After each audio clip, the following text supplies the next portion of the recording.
Assalamualaikum warahmatullahi wabarakatuh. Di sini kami dari kelompok 7 ingin mempresentasikan materi mengenai rangkuman dari mata kuliah akuntansi keuangan lanjutan 1 mengenai chapter 2 yaitu stock investment atau stock investasi. Sebelum membahas hasil diskusi kami, izinkan saya untuk memperkenalkan anggota kelompok saya. Yang pertama ada saya sendiri, Anggi Dwi Ratsmawati dengan NPM akhir 078, lalu ada Kenji Akam Aruji dengan NPM akhir 088, lalu ada Angela Rosafin dengan NPM 231, lalu ada M. Ridho Alam NPM 300, lalu ada Rizky Nasrullah Cahayanto NPM 356. Selanjutnya untuk materi pertama yaitu akuntansi untuk investasi saham.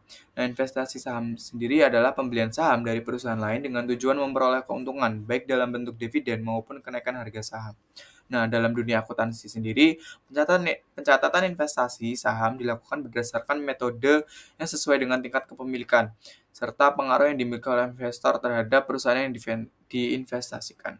Nah, ada 3 metode utama yang digunakan dalam pencatatan investasi saham. Yang pertama ada metode nilai wajar atau yang disebut fair value method, atau yang kedua ada metode biaya atau yang bisa disebut cost method, yaitu dengan kepemilikan di bawah 20%. Nah, hal ini sama dengan juga dengan menggunakan metode nilai wajar atau fair value. Lalu yang ketiga ada metode ekuitas atau equity method, yaitu dengan kepemilikan itu berkisar dari 20 hingga 50%. Yang mana pemilihan metode ini didasarkan pada presentasi kepemilikan saham serta tingkat pengaruh investor terhadap investi. Nah, jika kepemilikan saham tadi di bawah 20%, perusahaan itu dianggap tidak memiliki pengaruh signifikan. Sehingga investasi dicatat menggunakan metode nilai wajar atau metode biaya. Jika kepemilikan saham berkisar antara 20 hingga 50%, perusahaan dianggap memiliki pengaruh signifikan terhadap investi dan dapat menggunakan metode ekuitas. Nah, jika kepemilikan lebih dari 50%, maka perusahaan dianggap akan mengendalikan investi. Dan dalam hal ini, laporan perusahaan harus akan dikonsolidasikan. Selanjutnya ada konsep yang mendasari metode nilai wajar, cost, dan ekuitas. Yang pertama ada metode nilai wajar, mana metode nilai wajar digunakan ketika perusahaan memiliki kurang dari 20% saham di perusahaan lain dan tidak memiliki pengaruh signifikan atau investasi ini biasanya dilakukan untuk tujuan spekulasi atau investasi jangka pendek.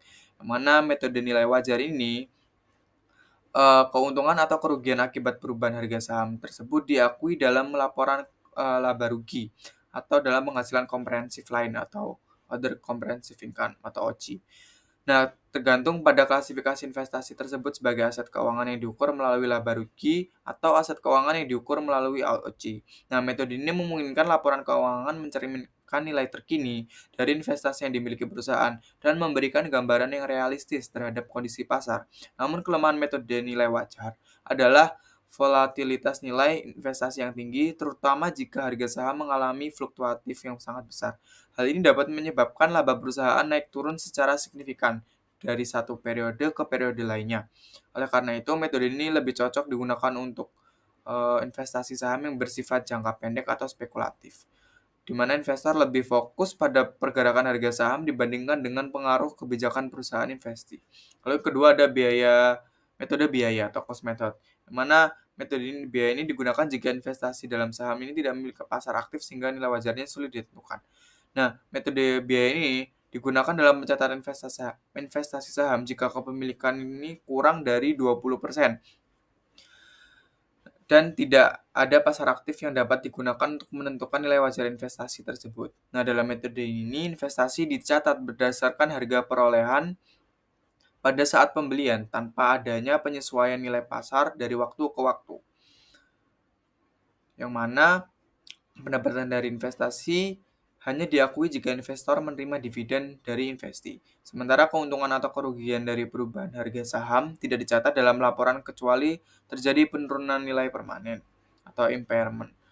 Lalu keunggulan dari metode cost ini sendiri adalah pencatatan yang lebih stabil dan tidak dipengaruhi oleh volatilitas, yang mana harga pasar seperti pada metode nilai wajar. Namun metode ini memiliki keterbatasan dalam mencerminkan nilai ekonomi yang sesungguhnya dari investasi, terutama jika terjadi perubahan signifikan dalam kondisi keuangan investasi yang tidak terrelevasikan dalam laporan keuangan investor. Nah, oleh karena itu, metode ini lebih sering digunakan untuk investasi dalam perusahaan swasta atau perusahaan yang sahamnya tidak diperdagangkan secara publik. Lalu ada metode ekuitas atau eh, equity method, yang mana metode ekuitas ini digunakan jika perusahaan memiliki pengaruh signifikan terhadap investasi, biasanya ditandai dengan kepemilikan saham sebesar 20-50%. Nah, pengaruh signifikan ini dapat berupa hak suara dalam keputusan strategis investasi atau keterlibatan dalam biaya operasional bisnis. Nah, dalam metode ini investasi awal dicatat berdasarkan harga perolehan, tetapi nilai investasi akan berubah setiap periode sesuai dengan bagian laba atau rugi yang diperoleh dari investasi. Nah, jika investasi memperoleh laba, maka investor mengakui bagian laba tersebut sebagai pendapatan investasi dan menambahkan nilai investasi dalam laporan keuangannya. Nah, sebaliknya, jika investasi ini mengalami kerugian, maka investor juga harus mencatat bagian rugi tersebut dan mengurangi nilai investasi yang akan dimiliki. Nah, selain itu juga jika investasi membagikan dividen kepada pemegang saham, investor juga harus mengurangi nilai investasi sebesar dividen yang diterima. Karena dividen yang dianggap sebagai distribusi keuntungan bukan sebagai tambahan pendapatan. Selanjutnya, metode ekuitas tadi memberikan gambaran yang lebih akurat mengenai hubungan ekonomi antara investor dan investasi, karena laba atau rugi investasi secara langsung mempengaruhi nilai investasi yang dimiliki investor. Namun metode ini memerlukan pemantauan yang lebih aktif terhadap laporan keuangan investasi serta perhitungan yang lebih kompleks dibandingkan metode nilai wajar atau dengan nilai metode biaya. Selanjutnya akan dijelaskan oleh rekan saya.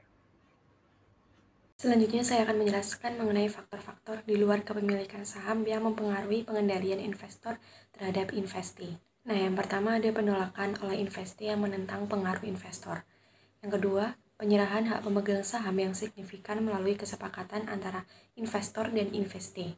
Yang ketiga, konsentrasi kepemilikan mayoritas kepada kelompok lain, bukan pada investor.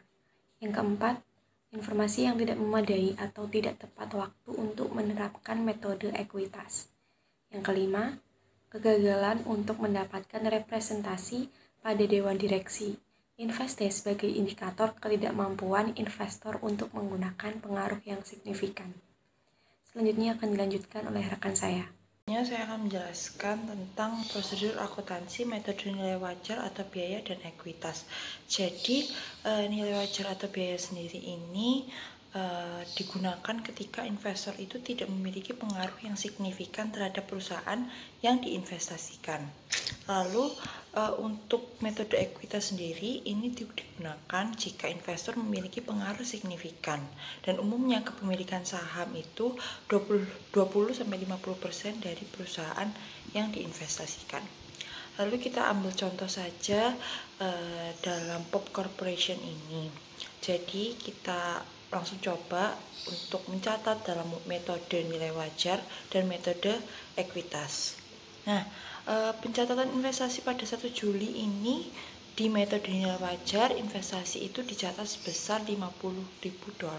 Sedangkan di metode ekuitas investasi ini juga dicatat sebesar $50.000. Lalu pada 1 November ada penerimaan dividen. Pada metode nilai wajar ini dividen sebesar $2.000 dicatat sebagai pendapatan. Sedangkan metode ekuitas ini dividen tetap dicatat sebesar $2.000 tetapi mengurangi nilai investasi. Lalu pada pengakuan laba bersih pada tanggal 31 Desember, di sini ketika di metode nilai wajar itu tidak ada pencatatan tambahan karena nilai investasi tidak berubah. Sedangkan metode ekuitas ini di sini POP mengakui 20% dari laba bersih SON, yaitu 2.500. Di sini kita akan bahas perlakuan terhadap dividen lebih. Jadi jika dividen ini diterima melebihi bagian laba bersih yang seharusnya diterima, kelebihan tersebut akan dianggap sebagai pengembalian modal atau dividen likuidasi. Nah, contohnya jika laba bersih SON ini hanya $15.000, bagian POP harusnya 1.500 karena dividen yang diterima adalah 2.000. maka kelebihan $500 ini akan dianggap sebagai pengembalian modal dan mengurangi investasi. Jika saham itu diklasifikasikan sebagai available for sale securities dan nilai pasarnya meningkat, maka perlu dilakukan penyesuaian untuk mencerminkan kenaikan nilai tersebut. Contohnya, jika nilai pasar saham meningkat menjadi $60.000, maka investasi akan disesuaikan dengan pencatatan unrealized gain sebesar $10.500. Kita lanjutkan dengan konsekuensi ekonomi penggunaan metode nilai wajar atau biaya dan ekuitas. Jadi, metode akuntansi yang digunakan dalam laporan keuangan itu mempengaruhi jumlah yang dilaporkan dalam neraca dan laporan laba rugi, serta mempengaruhi keputusan dividen. Nah, pengguna metode yang salah ini dapat membuka peluang untuk manipulasi pendapatan, terutama jika investor itu tidak memiliki kontrol atas keputusan investor. Dan dalam hal ini, metode nilai wajar atau biaya tidak dapat diterima. Selain itu, metode ekuitas itu tidak menggantikan konsolidasi. Jadi, pendapatan yang dilaporkan oleh induk perusahaan itu dalam laporan laba rugi terpisah dengan metode ekuitas biasanya, dan akan sama dengan bagian induk dari laba bersih yang dilaporkan dalam laporan keuangan konsolidasi. Equity method one-line consolidation, yaitu adalah metode akuntansi ekuitas yang sering disebut sebagai konsolidasi satu baris. Hal ini dikarenakan investasi dilaporkan dalam jumlah tunggal pada satu baris neraca investor, dan pendapatan investasi dilaporkan dalam jumlah tunggal pada satu baris laporan laba rugi investor, kecuali ketika anak perusahaan telah menghentikan operasi yang memerlukan pengungkapan besar. Dan konsolidasi satu baris ini juga berarti bahwa pendapatan perusahaan induk dan ekuitas pemegang saham adalah sama ketika perusahaan anak diperhitungkan berdasarkan penerapan metode ekuitas yang lengkap dan benar. Ketika laporan keuangan induk dan anak perusahaan dikonsolidasi, maka laporan keuangan konsolidasi harus menunjukkan pendapatan yang sama dan aset bersih yang sama, akan tetapi mencakup rincian pendapatan dan beban serta aset dan kewajiban. Baik, di sini ada investasi ekuitas pada akuisisi. Investasi ekuitas dalam saham biasa dengan hak suara dari entitas lain mengukur biaya investasi berdasarkan kas yang dicairkan atau nilai wajar aset lain distribusikan atau sekuritas yang diterbitkan. Demikian pula kami membebankan biaya langsung untuk mendaftarkan dan menerbitkan sekuritas ekuitas terhadap modal store tambahan. Kami membebankan biaya langsung akuisisi lainnya memasukkan level biaya investasi dalam akun investasi berdasarkan konsep konsolidasi satu baris. Nah, di sini contoh asumsikan bahwa Pump Company membeli 30% saham biasa dari Sun Company yang beredar per tanggal 1 Januarinya dan pemegang saham yang ada seharga 2 juta USD secara tunai, ditambah dengan 200 lembar saham biasa dari Pump Company dengan nilai nominalnya 10 USD per lembarnya dengan nilai pasar saat ini 15 USD per lembarnya. Nah, biaya nilai tambahan dari kepentingan ekuitas itu terdiri dari 50.000 USD untuk pendaftaran dan 100.000 USD untuk biaya konsultasi. Pump Company mencatat peristiwa ini dengan entry jurnal yang ada di slide berikutnya. Oke, di sini untuk jurnalnya pertama entry jurnal dalam bentuk ribuan. Nah, ini ada 1 Januari investasi di Sun pada kredit dengan nilai 5.000, saham biasa berada di debit dengan nilai 2.000, tambahan modal store senilai 1.000 yang berada di debit, dan kas yang ada di debit dengan nilai 2.000. Nah, jurnal ini untuk mencatat perolehan investasi ekuitas sebesar 30% pada Sun Company. Selanjutnya dengan tanggal yang sama, beban investasi sebesar 100.000 yang berada di debit, tambahan modal store di debit dengan nilai 50, dan kas yang letaknya ada di kredit sebesar 150. Nah, untuk jurnal ini itu mencatat biaya langsung tambahan pembelian ekuitas 30% pada Sun Company.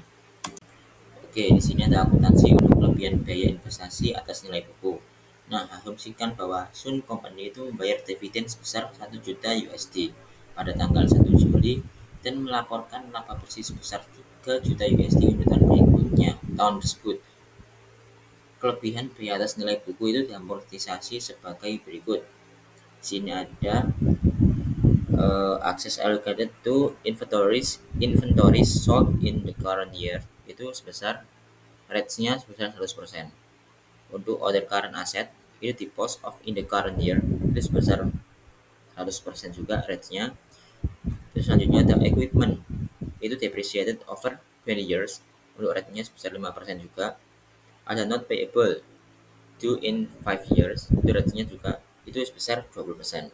Nah, POM Company itu membuat entry berikut di bawah konsolidasi satu baris untuk mencatat dividen dan pendapatan dari Sun Company.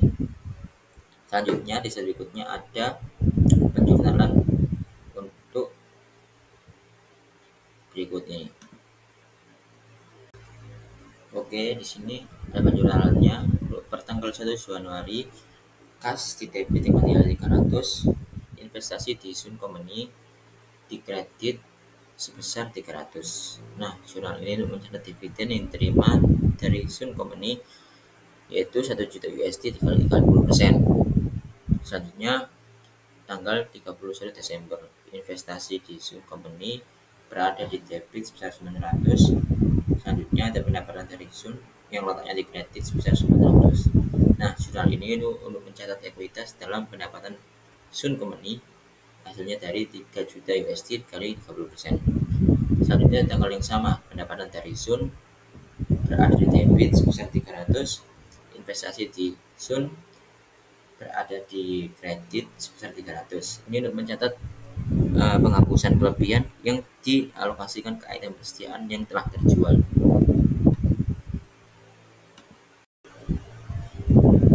Oke, selanjutnya untuk 31 Desember ini di investasi di Sun Company itu berada di debit sebesar 60. Selanjutnya ada pendapatan dari Sun di kredit sebesar 60. Jurnal ini mencatat pendapatan kredit atas aset lancar lain yang dinilai terlalu tinggi yang dibuang dalam berjalan. Tanggal yang sama itu pendapatan dari Sun berada di debit dengan nilai 45 dan investasi di Sun berada di kredit sebesar 45. Jurnal ini untuk mencatat penyusutan atas kelebihan yang dialokasikan ke peralatan yang dinilai rendah dengan sisa masa manfaat 20 tahun yaitu 900 USD, 5%. Tanggal yang sama selanjutnya ada pendapatan dari Sun Company sebesar 12 yang berada di debit. Selanjutnya investasi di Sun itu dikredit dengan nilai 12.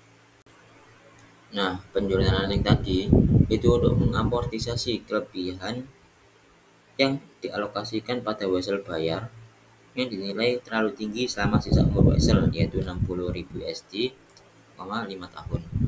Nah, 5 entry jurnal terakhir itu melibatkan akun pendapatan dan investasi sehingga POM Company dapat mencatat pendapatannya dari Sun dalam satu entry pada tanggal 31 Desember. Itu sebagai berikut, yaitu investasi di Sun di debit dengan nilai 603 dan pendapatan dari Sun di kredit dengan nilai 603. Selanjutnya di sini ada interim acquisition of investment interest atau investment in a step by step acquisition atau dalam bahasa Indonesia disebut investasi melalui akuisisi bertahap. Lalu apa sih investasi melalui akuisisi bertahap itu? Akuisisi bertahap terjadi saat investor membeli saham investasi secara berulang. Misalnya dari 10% ke 15%, lalu ke 25%, hingga pada akhirnya mencapai batas kepemilikan yang memberi pengaruh signifikan. Biasanya pengaruh signifikan ini berada di atas 20%. Lalu sebelum mencapai pengaruh signifikan, investasi dapat dicatat dengan metode fair value atau cost method. Begitu mencapai pengaruh signifikan, metode akuntansi diubah menjadi equity method. Lalu, jika suatu perusahaan atau investor mengakuisisi saham perusahaan lain dengan menerbitkan saham biasa milik investor, maka nilai wajar saham yang diterbitkan mudah ditentukan. Yang pertama, nilai wajar saham yang diterbitkan mudah ditentukan. Misalnya, aktif diperdagangkan di bursa. Lalu maka nilai wajar saham tersebut digunakan sebagai dasar pencatatan investasi. Lalu yang kedua, jika nilai wajar saham yang diterbitkan tidak mudah ditentukan, maka digunakan nilai wajar imbalan yang diterima, misalnya aset atau saham milik investi yang diperdagangkan. Pencatatan awal mirip dengan pencatatan ketika menerbitkan saham untuk kombinasi bisnis, yaitu yang pertama debit itu investasi pada investi sebesar nilai wajar saham. Lalu untuk kredit modal saham per value dan tambahan modal di setor sesuai nilai wajar yang melebihi par. Lalu selanjutnya ada disclosure for equity investee atau dalam bahasa Indonesia berarti pengungkapan untuk investi dengan metode ekuitas. Berdasarkan standar akuntansi yang ditetapkan oleh FASB, perusahaan publik yang memiliki kepentingan pada investi yang tidak dikonsolidasikan namun tetapi dicatat menggunakan metode ekuitas, diwajibkan untuk mengungkapkan informasi tertentu dalam catatan atas laporan keuangan. Informasi yang harus diungkapkan biasanya mencakup yang pertama nama dan deskripsi singkat tentang investi, lalu yang kedua jumlah kepemilikan saham, lalu yang ketiga ringkasan informasi keuangan investi, yaitu seperti laba atau rugi, lalu total aset dan kewajiban, lalu yang terakhir kebijakan akuntansi yang digunakan terkait dengan investasi ekuitas tersebut. Tujuan dari pengungkapan ini adalah memberikan transparansi kepada investor dan pemangku kepentingan mengenai dampak dari investasi ekuitas terhadap laporan keuangan perusahaan. Selanjutnya adalah investment in step-by-step acquisition atau investasi secara bertahap. Jika kepemilikan bertambah secara bertahap, misalnya dari 10% ke 20%, lalu ke 30%, ketika akhirnya mencapai signifikan influence yang umumnya 20% atau lebih, maka mulai saat itu equity method diterapkan. Penerapan equity method dimulai dari titik pengaruh signifikan, yang awalnya kepemilikan kecil, misalnya 10%, lalu meningkat menjadi 20% atau lebih. Maka equity method tersebut baru bisa mulai diterapkan sejak titik pengaruh signifikan dicapai. Lalu laporan keuangan sebelumnya tidak diubah atau disesuaikan secara retroaktif untuk menjalankan equity method. Lalu nilai wajar kepemilikan yang sudah ada atau existing ownership pada tanggal kenaikan kepemilikan diakui sebagai bagian dari perhitungan dasar investasi baru. Pada saat kepemilikan meningkat dan mencapai pengaruh signifikan, nilai wajar dari kepemilikan sebelumnya diakui ulang sebagai bagian dari perhitungan dasar investasi baru. Dengan kata lain, kepemilikan awal yang sudah ada akan diubah kembali menggunakan fair value pada tanggal akuisisi bertahap tersebut. Lalu selanjutnya adalah sale of an equity interest atau penjualan kepemilikan ekuitas. Ketika sebuah perusahaan menjual sebagian dari investasinya dan kehilangan pengaruh signifikan yang biasanya turun di bawah 20%, maka ada perubahan dalam perlakuan akuntansi. Yang pertama, equity method tidak lagi diterapkan jika kepemilikan turun di bawah 20% atau jika pengaruh signifikan hilang karena faktor lain, maka equity method tidak bisa digunakan lagi. Lalu sisa kepemilikan yang tersisa akan dicatat menggunakan metode yang sesuai. Yang pertama, fair value method. Jika saham memiliki nilai pasar yang dapat diukur, misalnya dalam perusahaan publik. Lalu yang kedua adalah cost method. Adalah jika nilai wajar tidak dapat diandalkan.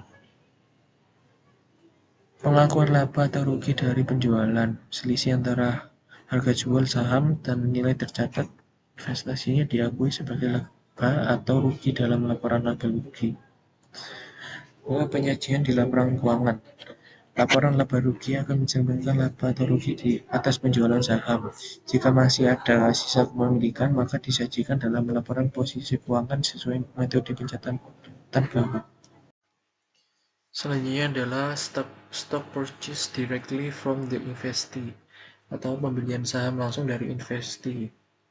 Jika investor membeli saham baru yang diterbitkan langsung oleh investee yang bukan membeli dari pemegang saham lain, maka yang pertama terdapat potensi dilusi atau perubahan presentasi kepemilikan untuk pemegang saham lama. Ini berarti dengan diberikannya saham baru, jumlah total saham yang beredar akan bertambah. Lalu akibatnya persentase kepemilikan pemegang saham lama dapat terdilusi atau menurun jika mereka tidak ikut berpartisipasi dalam pembelian saham baru. Lalu investor harus menyesuaikan akun investasi dan menghitung kembali persentase kepemilikan baru. Jadi penyesuaian akun investasi dan perhitungan ulang persentase kepemilikan, yang pertama investor harus menyesuaikan nilai tercatat pada akun investasi untuk mencerminkan pembelian saham baru dan perubahan jumlah saham yang beredar. Selain itu, presentasi kepemilikan yang dimiliki investor harus dihitung ulang. Lalu investee corporation with preference stock atau perusahaan investee dengan saham preference. Jadi ketika sebuah investee memiliki saham preference dan saham biasa, ada implikasi akuntansi tertentu bagi investor yang menerapkan equity method. Jadi yang pertama adalah dividen saham preferen didahulukan, yaitu saham preferen memiliki hak atas dividen sebelum dividen dibagikan kepada pemegang saham biasa. Jika saham preferen bersifat kumulatif, maka dividen harus tetap diperhitungkan meskipun belum dibayar. Lalu yang kedua adalah menghitung laba investasi menjadi hak investor, yaitu yang pertama hitung total laba investasi, lalu kurangi dividen preferen yang menjadi hak pemegang saham preferen. Lalu sisa laba tersebut adalah laba untuk pemegang saham biasa yang kemudian dibagikan secara proporsional sesuai dengan kepemilikan investor.